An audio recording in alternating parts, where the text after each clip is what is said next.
The bride from the stagecoach.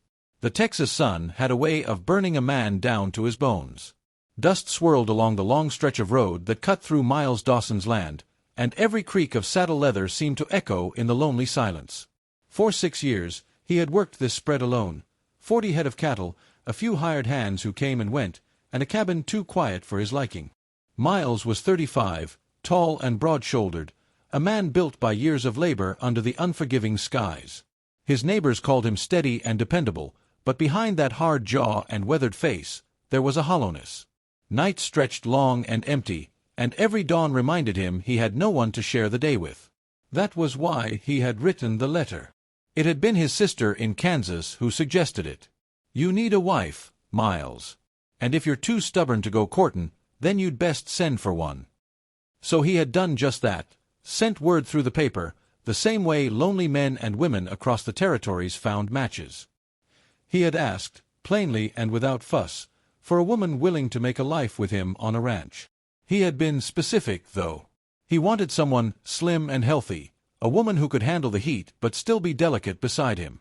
In his mind, he imagined a soft-voiced bride with fine wrists, a small waist, and the kind of beauty that looked proper on a rancher's arm when he rode into town.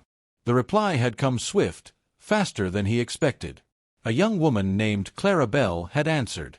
She wrote in careful, rounded handwriting, her words sweet but strong. She said she was ready to be a wife and partner. Miles read her letters at night by lamplight, imagining the woman behind the words, imagining slim fingers holding the pen, imagining the trim figure that matched the neatness of her script. Now, the day had come.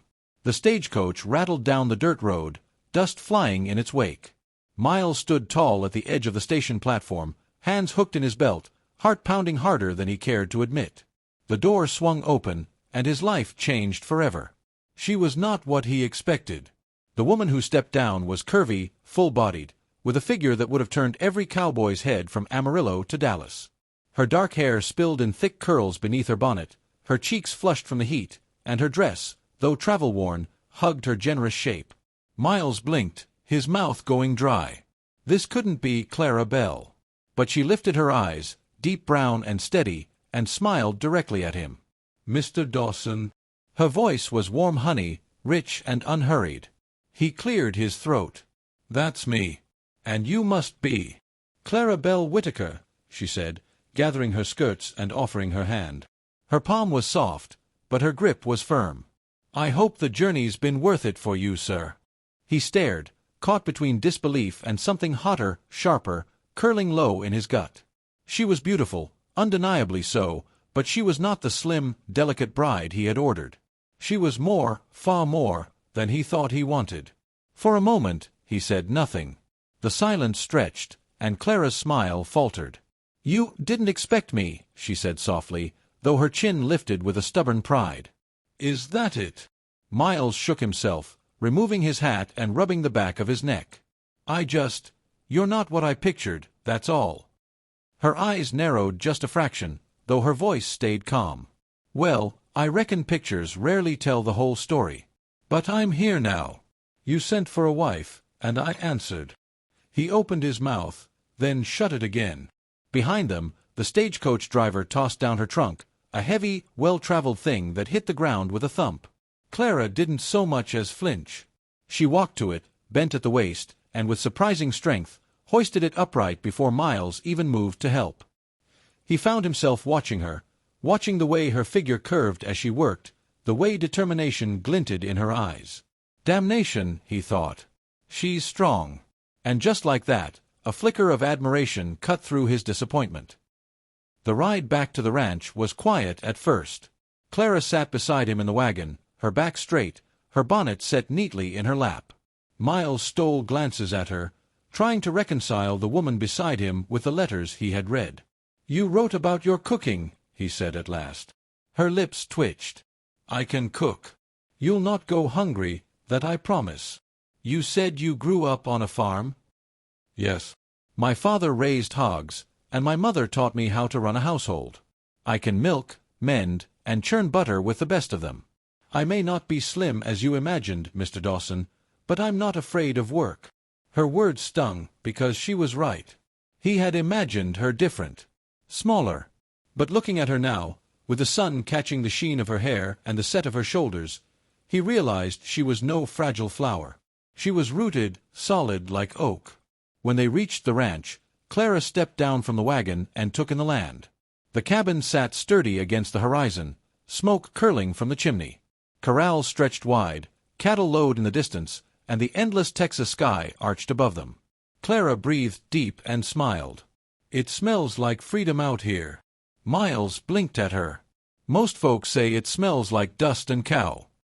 She laughed, a rich, warm sound that filled the empty yard in a way the wind never had.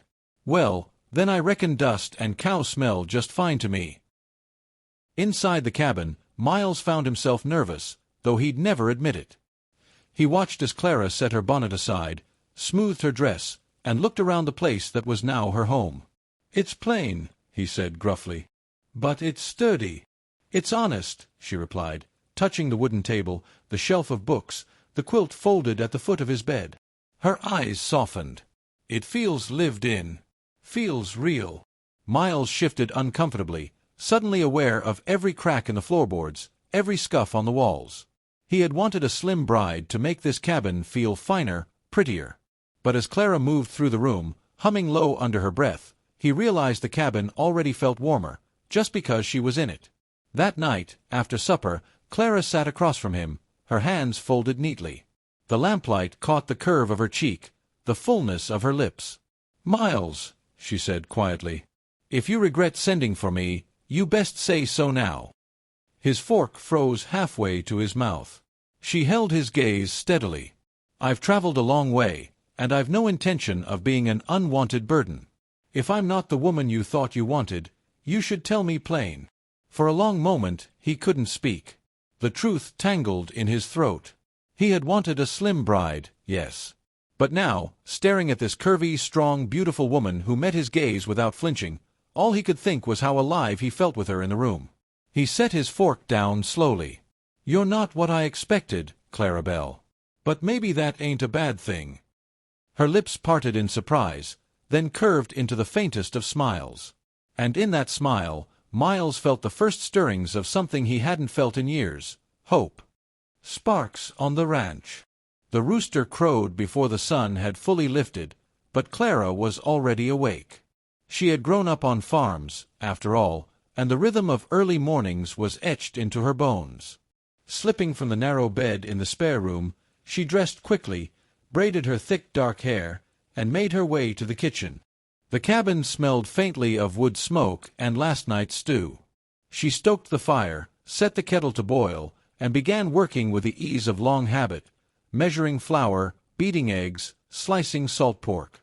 By the time Miles stirred, drawn by the scent of frying bacon, the table was laid with biscuits, gravy, and strong black coffee. He stopped in the doorway, surprised. "You been up long?" Clara glanced over her shoulder, a wooden spoon in hand. "Long enough. A ranch runs on a full belly. Least that's what my mama always said." He chuckled, low and rough, and took a seat. Watching her move about the kitchen with confidence stirred something unexpected in him. His old hired hands had fed him quick meals, but never like this, never with care. When she set the plate before him, he murmured, "Smells mighty fine." "Eat before it gets cold," she said briskly, but the flush on her cheeks gave her away. Over the next days, Clara slipped into ranch life as if she had always belonged. She hauled water without complaint, scrubbed laundry with strong arms, and tended the small garden out back. When Miles went to mend a broken fence, she followed with a basket of nails and held the board steady while he hammered. At first, he tried to tell her she needn't trouble herself with heavy chores. "That ain't woman's work," he muttered as she carried a bucket of feed. She shot him a look so sharp it near stopped him cold. "I didn't come all this way to sit idle and sip tea, Miles Dawson. You want a partner or a doll?" He opened his mouth, then closed it again. No one had ever spoken to him so plainly, and though her words embarrassed him, he found himself grinning. She wasn't fragile, wasn't delicate. She was fierce. And the longer he watched her, the more he admired it. The ranch hands noticed too. Old Jim, who'd worked the spread off and on for years, tipped his hat one afternoon. "That new missus of yours sure ain't afraid of work. Puts some men to shame." Miles felt pride stir in his chest, pride that shocked him. He had worried she would be too much woman for his quiet life. But she fit, and not just fit, she made everything better.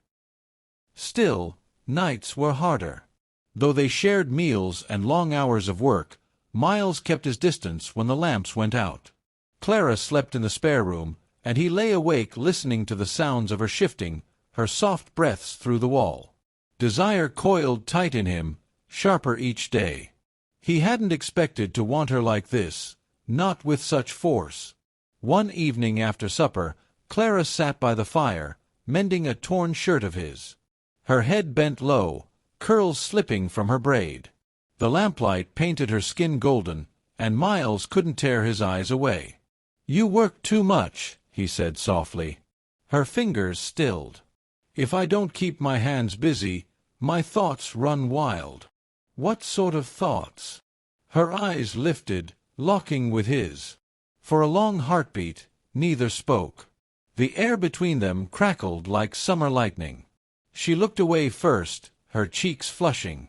"Thoughts of whether you'll ever stop seeing me as the woman who wasn't what you wanted." His chest tightened. He hadn't realized how much she carried that worry. "Clara," he said, his voice rough, "you ain't what I expected. But every day, I find myself glad you're here. More glad than I've words for." Her breath caught. She tried to speak, then only nodded, her needle flashing again to hide her trembling hands.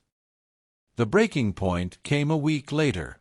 A summer storm rolled across the plains, rain pounding the roof, wind rattling the shutters. Lightning split the sky, and thunder shook the earth. Clara stood at the window, hugging herself, memories of childhood storms flickering in her eyes. Miles came to her side. "Don't fret. This cabin's seen worse."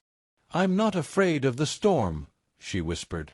"I'm afraid of—" She bit her lip, shaking her head. "Never mind." "Afraid of what?" His voice was gentle. She turned to him suddenly, her eyes bright with unshed tears. "Afraid I'll never be enough for you. That you'll keep looking at me wishing I were slimmer, smaller, someone else." The words hit him like a fist. Without thinking, he reached for her, his hand cupping her cheek. "Clara Belle, you're more than enough. You're everything." Before she could answer, he kissed her. The storm roared outside, but inside, the world went still. Her lips were warm and yielding, her hands clutching at his shirt as if afraid he might vanish. He deepened the kiss, years of loneliness pouring out in that single moment. When at last they pulled apart, breathless, he rested his forehead against hers. "You're not what I asked for," he whispered, "but you're exactly what I need." Her laugh was shaky, wet with tears. "Then maybe we're both surprised." The storm howled on, but neither of them cared. They had found something stronger than fear, stronger than expectation. Something real. That night, when they finally gave in to the desire that had simmered between them, the old bed in Miles's cabin did not survive. With every kiss, every caress, every desperate pull, the frame groaned in protest until, with one final crack, it gave way, collapsing beneath them. They froze, staring at each other in stunned silence. Then Clara burst into laughter, her whole body shaking. "Miles Dawson," she gasped, wiping tears of mirth from her eyes, "I reckon you'll need a sturdier bed if you plan on keeping me." For the first time in years, Miles laughed so hard his ribs hurt. He gathered her close, kissing her again, joy and passion twined together. "I'll build a bed of oak," he promised against her lips. "One that'll last us a lifetime." And as the storm faded into silence, they held each other close, knowing neither of them would ever face the night alone again. Bed of oak and a heart of gold. The morning after the storm, sunlight spilled across the plains, bright and clean after the long night of thunder. Birds chirped as though the world had been made new. Inside the cabin, however, Miles Dawson and Clara Belle woke on a crooked mattress half slid onto the floor, surrounded by the splintered remains of what had once been his bed frame. Clara stretched, a sleepy smile tugging at her lips. "Well," she murmured, "I don't reckon I've ever slept better, even if the ground did half swallow us." Miles groaned, running a hand through his tousled hair. "You call that sleep? Woman, you near broke me along with the bed." Her laugh rang out, rich and full, filling the cabin with warmth. She leaned over, pressing a playful kiss to his jaw. "Then I suppose I'm stronger than you thought." He caught her chin gently, forcing her eyes to his. "You're stronger than I ever dreamed. And more beautiful." Her smile faltered, replaced by uncertainty. "Miles!" She bit her lip. "Do you mean that? Or are you just saying sweet words because we shared a bed?" He sat up, shoulders broad in the sunlight, and took her hands in his. "Clara Belle, I've never been a man for fancy words. But last night showed me plain, what I thought I wanted and what I truly need are two different things. I asked for a slim bride, 'cause I thought that was the kind of wife who'd suit me. But you," he swallowed, his voice rough, "you're the only woman I can imagine standing beside me for the rest of my days." Her eyes shimmered, and tears spilled over before she could stop them. She laughed through them, shaking her head. "Lord help me, I didn't expect to fall for a man who can barely patch a sentence together. But I reckon I have." He kissed her then, slow and tender, sealing words they no longer needed. The days that followed brimmed with change. Miles set about rebuilding his bed, this time with oak beams cut from the grove near the river. Clara helped, steadying planks and sanding edges. Each blow of his hammer echoed like a promise. One afternoon, as they worked side by side, she teased, "Think it'll hold next time?" He shot her a look that made her cheeks warm. "Darlin', it'll hold. But whether I hold out long enough, that's another question." She swatted his arm, laughing, though her blush betrayed her. Around the ranch, word spread fast. Old Jim caught sight of Clara hauling a basket of fresh bread to the bunkhouse and winked at Miles later. "She's got spirit, boss." "Suits you." Miles grunted, though pride swelled in his chest. For years, men had looked at him as the steady rancher who worked hard but kept to himself. Now, with Clara by his side, he felt more than steady. He felt whole.